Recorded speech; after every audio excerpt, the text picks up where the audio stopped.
Bakunzi b'u Rwanda Twifuza TV maje kwasuhuza mbifuriza amahoro y'Imana. Ningewe Theoneste nk'ibisanzwe uje kugira ngo mbaye muri izi update zikomeje gutambuka cyangwa ziro zitambuka.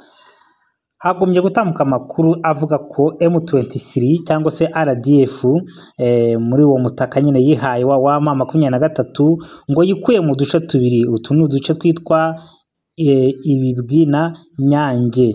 Ahangaha rero ndagira mubwire ko ibi ntago ari bo bari kubikora, ni cya kibatsi cy'umuriro. Kandi nkuko nababwiye, nkuko maze mbivuga, aka gatsiko iherezo ryako rimaze kugera. Icyo karwaniraga aho kashaka gufata na n'uyu munsi kamaze kubona ko ari amahwa.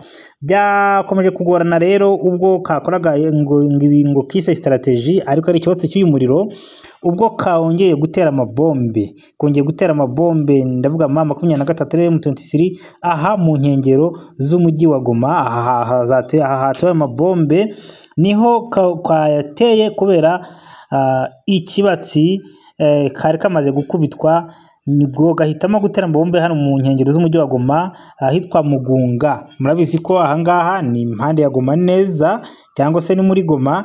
Kateye amabombe ariko ni muri rwego kugira ngo gahahamure abaturage. Mwabibonye cyangwa ndibuze kubibereka, hapfuye abaturage benshi, ngira ngo nayibugishyize ku masitati yanjye mwabibonyeho. Hapfuye abaturage, abandi barakomereka. Ibi bikozwe n'aka gatsiko cyangwa se na mama 23 ariyo RDF. None mu kinamico bati dukoze strategy, twikuye muri ibirindiro muri iyi Agise Nyiragongo. Ntago rero ari byo, ni amayeri. Kandi ikindi ni ikibatsi cy'uyu muriro, ntago bavuye ku bwabo, ni ikibatsi cy'uyu muriro cyababanye cyinshi. Si ibyo gusa, ese uyu Bill Clinton ni iki kimuzanye i Kigali? Ni igishaki yabazanye? Yaje kugira ngo bigende gute?